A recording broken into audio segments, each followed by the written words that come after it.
kita mau tanyain satu-satu nih ke para panelis kita. Ini yang pertama kepada Kak Valerino. Nah, mau tanya nih Kak, bagaimana sih Kak kalau misalnya usaha kecil menengah gitu ya, UKM ini, kalau misalnya mereka tuh nggak, yang memiliki akses teknologinya tuh terbatas gitu. Nah, jadi di berbagai daerah pun terbatas gitu, dan bagaimana mereka tetap bisa mengoptimalkan UKM di era industri 4.0 ini, Kak? Nah, salah satu yang mungkin bisa menjadi jembatan adalah model LKD atau ini banyak dilakukan oleh Bank BRI juga. Mereka masih secara fisikal, mereka hadir di sana gitu. Nah, minimal tapi kalau misalnya infrastruktur teknologi dalam bentuk jaringan internet bisa mencapai ke sana, itu saya rasa itu menjadi prerequisite minimum supaya mereka bisa terlibat. Dengan demikian rekor historinya itu bisa nambah gitu. Karena namanya usaha pasti eventually butuh market. Setelah dia punya market, bisa berkembang, butuh pendanaan. Nah, kalau tidak ada yang tahu, gimana, maksudnya saya mau, oh di sana ada yang produce ini gitu, saya tidak bisa mengembangkan marketnya, hanya lokal saja, itu akan agak sulit gitu. Kira-kira mungkin aku kira-kira jawab. Oke, ya Nah, siap. Thank you Kak Valerino. Bagaimana sih Kak kalau misalnya blockchain itu dapat membantu peningkatan ekonomi di era saat ini gitu? Ya, jadi blockchain ini kan sebenarnya kita ini market creating innovation ya. Jadi di blockchain ini bisa membuat banyak sekali bisnis-bisnis model baru. Jadi dengan adanya blockchain ini peluang itu bisa menjadi lebih banyak. Jadi ini satu yang powerful dari blockchain. Yang kedua tuh selain market creating innovation itu adalah sustaining innovation. Jadi bisa membuat produk yang lebih baik, jadi lebih sustain. Nah, seperti itu. Dari yang ketiga tuh di blockchain itu sebenarnya kita bisa membuat efisiensi innovation. Layanan pembiayaan syariah yang memanfaatkan digitalisasi cukup jarang didengar.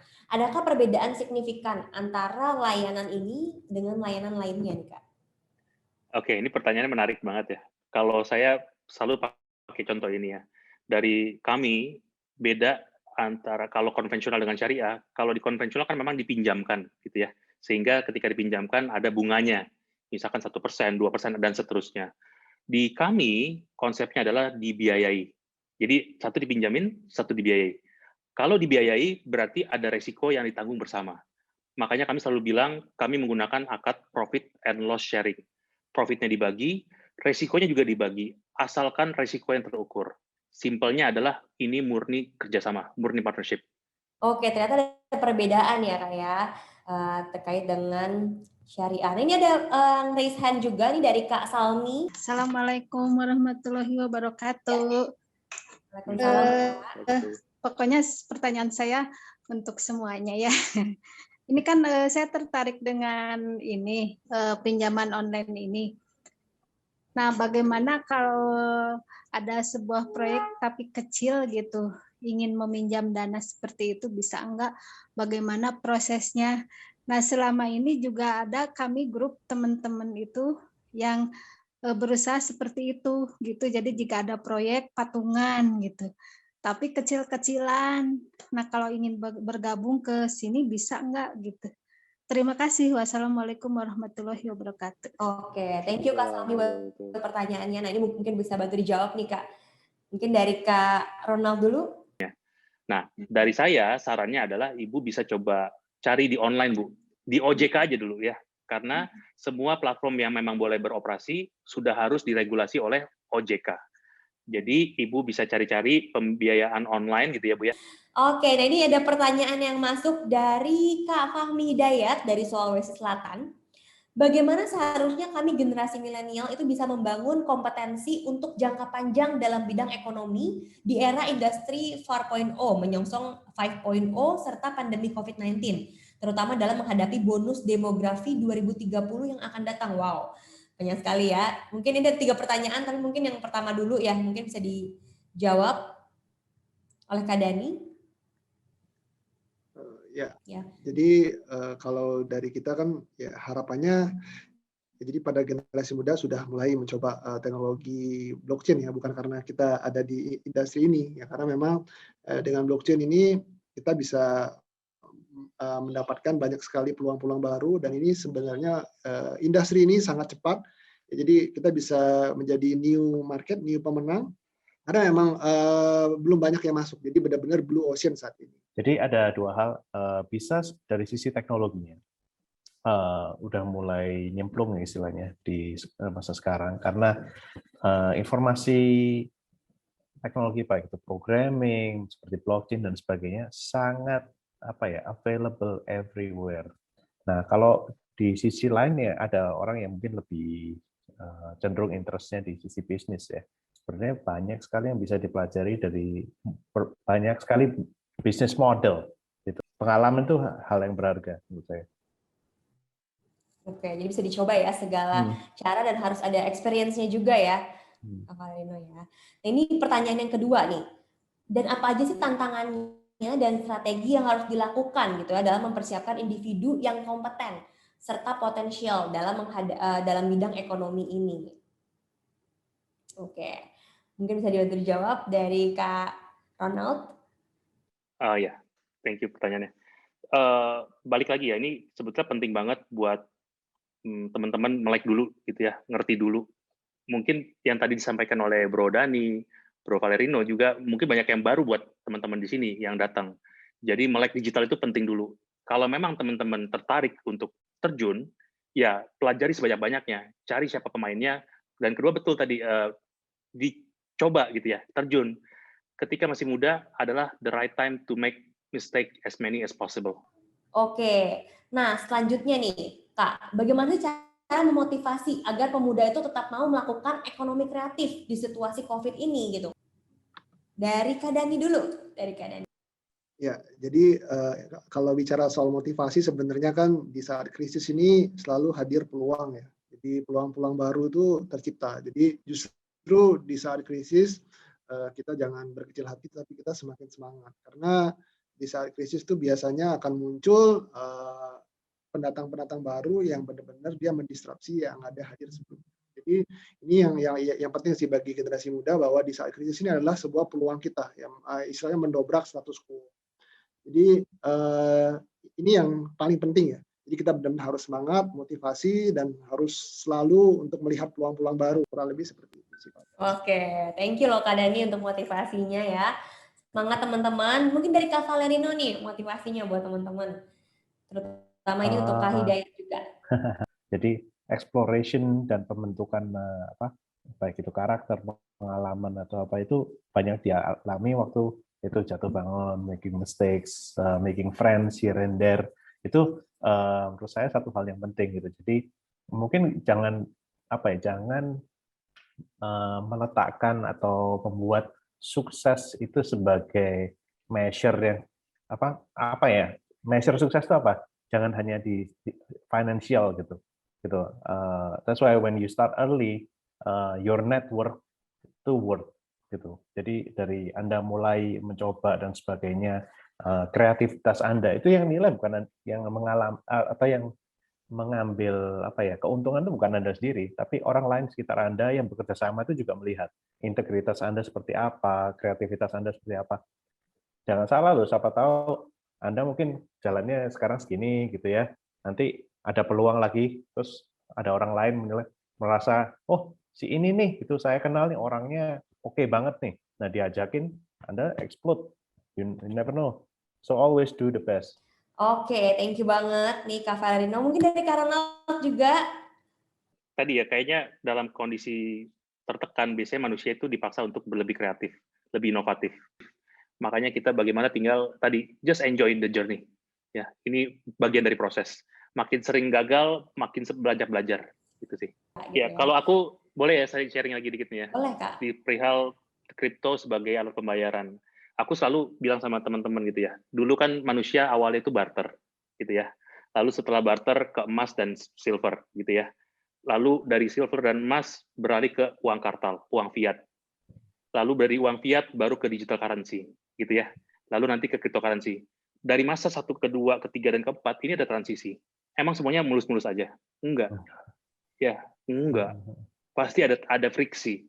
Ya, Oke, nah ini kita masuk ke pertanyaan terakhir ya Kak ya. Ini dari Kak Muhammad Syadik Arifin ya. Ini untuk Kak Ronald, katanya izin bertanya, saya sangat senang dan tertarik dengan produk dan sistem yang sudah dipaparkan tadi. Pertanyaannya, sebagian besar dari yang sudah dipaparkan juga dari materi lain, kebanyakan adalah untuk perusahaan-perusahaan besar. Nah, bagaimana nih untuk UMKM kecil yang misalnya sekedar jualan makanan atau hal-hal lain yang dalam mengoptimalkan usahanya. Kemudian yang mungkin ingin melebarkan sayap ke daerah lain, ke negara lain ya. Bagaimana cara mereka mencari investornya? Apakah market yang Kakak bilang tadi menyediakan untuk pengusaha kecil agar bisa menemukan investor? Oke. Langsung Coba aku jawab ya. dijawab, Kak Ronald. Iya. Oke. Jadi memang kan dimanapun sama ya. Masing-masing itu punya kelasnya, masing-masing punya segmennya. Kalau kami memang pembiayaan itu cenderung memang di level menengah sebetulnya. Pembiayaan dari 200 juta sampai dengan 2 miliar rupiah. Namun sebetulnya teman-teman lain ada yang memang berfokus kepada sektor yang cenderung mikro atau kecil. Pembiayaan dari 3 juta atau mungkin sampai 100 juta rupiah. Cuma tinggal bagaimana kita coba identifikasi secara online. Cari aja pembiayaan online gitu misalkan, ya kan, yang butuhnya misalkan 50 juta. Nah, jadi saran saya adalah sebagai calon pengguna, pelajari gitu ya, explore juga yang ada di market itu siapa aja. Namun yang tidak kalah penting, pastikan sudah terregulasi. Jangan sampai terjebak memakai yang tidak terregulasi. Karena kita sudah dengar ya, dampaknya banyak sekali yang sampai bahkan ada yang bunuh diri kejadiannya. Ya, karena dikejar debt collector dan sebagainya macamnya. Nah, jadi silakan sebagai PR gitu ya, cari di online, banyak kok pembiayaan online yang sudah terdaftar berizin di OJK misalkan. Nanti tinggal pilih tuh mana yang sesuai. Nah, tips nomor 2, tadi bagaimana mengakses investor di luar misalnya. Saya selalu bilang, kamu mau dapat investor dari luar negeri, mana platformnya? Platformnya masih pakai bahasa Indonesia, gimana orang lain mau ngerti? Gitu ya. Jadi hal sederhana seperti ini yang tadi gimana create campaign, create content, create message supaya orang luar ngerti. Ini yang kayaknya seperti ini untuk Kak Valerino ya. Satu model teknologi terkadang dipakai untuk oleh berbagai perusahaan Kak, misalnya GoPay, OVO, Instapay, sama-sama bergerak di bidang e-payment. Bagaimana sih strategi Kakak atau tips untuk mengembangkan layanan ataupun produk yang berbeda supaya bisa dapat bersaing gitu Kak? Oke, thank you. Jadi kalau kita tuh bedanya sama kayak GoPay itu, jadi ada pembedanya. Itu mereka tuh e-money issuer. Jadi mereka actually yang misalnya bikin kredit value gitu. Kalau payment gateway ini kita hanya di sisi penerimaan pembayaran. Jadi di sini my main job itu adalah menyediakan sebanyak mungkin channel, atau kalau saya bilangnya istilahnya pipa pembayaran saya itu saya bisa terima A, B, C, D, E, F, G. Anda nggak usah menghubungi mereka satu-satu gitu. Nah, salah satu strategi yang kita awal masuk pada saat itu memang sudah ada incumbent player sewaktu itu di sini ya, di dunia payment gitu sudah ada, terutama di e-commerce itu sudah ada. Nah, pada saat itu kita mulai start actually di sektor pariwisata. Sektor pariwisata ini buat kami waktu itu kami mulai karena satu faktor human resources kami kebetulan orang-orang yang familiar di dunia ini dan mereka punya banyak koneksi di sana.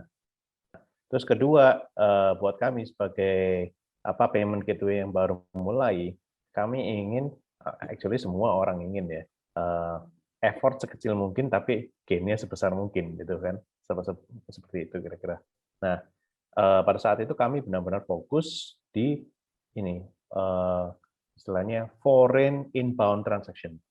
Jadi, I think identifying opportunity seperti itu yang nggak directly berantem dengan orang lain, it's important gitu.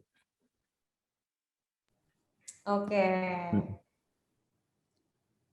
Ya, seputus-putus apa tidak?